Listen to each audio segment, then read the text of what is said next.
Hey guys, Dave Keller here with Market Misbehavior, going through a 7-video series, really 8, I guess, with the introduction talking about the way that I sign off my daily journal. And as a reminder, this is a practice that I've been doing for many, many years. I first learned about this through the book The Artist's Way, and it was talking about unleashing your creativity and focusing on how you can get all the baggage, all the stuff in your head out of your mind, and use writing 3 pages every day, basically a morning journal, as a way to help facilitate that process. So for me, my routine for a number of years has been to get ready, shower, brush my teeth, all that kind of stuff, get dressed, grab a cup of coffee, and get my journal and write 3 pages first thing. That's the very first thing I do besides just normal hygiene.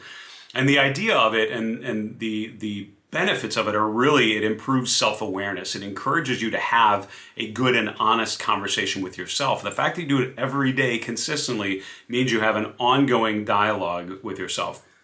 It's funny, some of the toughest language, the toughest treatment you will ever receive is from the voice in your own head. And what I found through the 3 pages is it helps to have a better conversation with yourself and get things out of your mind that are clogging it up and preventing you from being the person that you want to be, the investor you want to be, the husband, father, parent, mother, daughter, son, whatever role that you are, employer, employee, whatever role it is, it helps you to be a better one of those. At least I have found. So this is literally the way that I sign off my daily journal. These are the salutations that I put at the bottom, and I've done the same thing for a number of years. I, over first couple years, sort of slowly collected words of wisdom that have become sort of a mantra that I write at the end. So what I wanted to do through these videos is share with you one by one what I write at the bottom. The last one we talked about was remember rule number 6. This one is talking about stay foolish, which is the second thing that I write at the end of every daily entry. So you may be familiar with that quote, stay foolish. The larger quote is stay hungry, stay foolish. And this comes from Steve Jobs, one of the last commencement address that he gave. I feel like it was at Stanford. And loved that video of just him, sort of, at the sunset hours of his life, sharing words of wisdom and how he chose to, pass on some thoughts. And he's obviously a controversial man, very flawed in many ways, but incredibly successful and had great visions for a great many things. So that quote, if you read his autobiography, his biography, which was really, really good, by the way, he talks about this.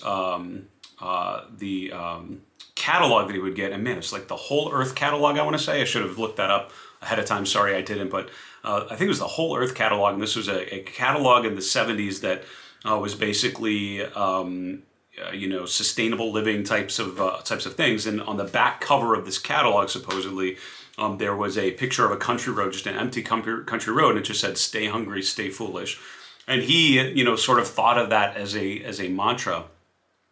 I think, for him, from what I've heard, looking at it and listening to his words and reading what he said about it, for him it meant, staying hungry was, always trying to improve things, always trying to find the next thing. And, that, if you think about it, it's what motivated him to create the iPod, even, the Mac, the Next, box, the, Pixar, all these different things that he helped to formulate and visualize and make successful. It started with that idea of, always remaining hungry, right? Staying hungry, being hungry, getting out there and looking for the next really good thing that's going to make life better.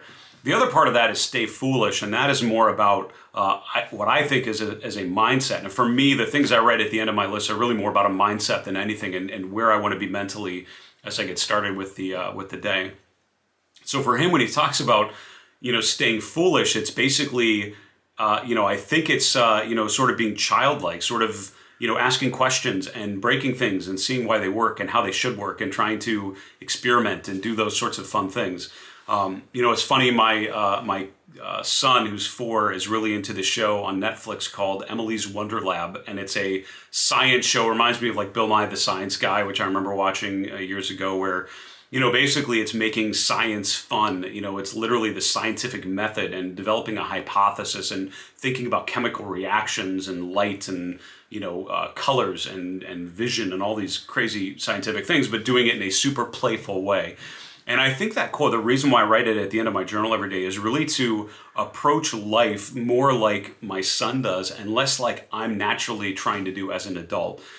my wife and I, especially given the coronavirus and how things have gotten so whack-a-mole crazy in the last 8 to 10 months, given everything going on, we always talk about days when we have to adult too much. We talk about adulting and, days when it's, we're focusing on homeschooling and building my business and, and managing all the different things we have to in our lives, making sure the family's good, the house is good, we have things to eat and all those sorts of things. Like, man, we adulted hard today. And that doesn't tend to be a good thing. That tends to be like, oh man, like we had to adult too much. Because for us, being happy and being in a good place, being fulfilled is about the fun. It's about, what you were spending all your time adulting to do. What is the payout? And I think for me, watching how my son interacts with that show on Netflix, how he plays with toys when he gets them for the first time, that is how I would like to ideally approach a new project and approach a new thing. It's with an attitude of play, with an attitude that things are fun and they aren't pigeonholed into doing a particular thing. Some toy can be something totally different, right? Your car can be a spaceship, or it can be a talking car, or it can be a way of, a thing you step on as part of an obstacle course. And he immediately sees potential in things. And I tend, a lot of times if I'm into of an adulting mindset, I tend to think of things more concretely. So for me, staying foolish, what it means is to have that mindset of playfulness, have that that mindset of looking, thinking more broadly about things and ideas. And when I have an idea or a concept or, where are all the ways that could, proliferate in different parts of my life. And at the end of the day, looking back and finding, moments that made me smile and moments that were fun, even in things that have to be more serious, just because they are more, have more responsibility, just because things are important, just because things are crucial, like educating your children or having good returns, doing well for your clients, being well informed about market activity, all of those things you need to do as an investor. Those are all very important, but there is a mindset with which you can approach things. You can do it with an attitude of playfulness or foolishness, and look for opportunities. I think a lot of times as investors, we have too narrow of a focus. We focus on a particular trading approach, a particular method, a particular indicator, a particular thesis, a particular narrative, and all of a sudden the blinders come on and we've lost the ability to think more broadly. And I think when I have felt the best as an investor, when I feel like I've had the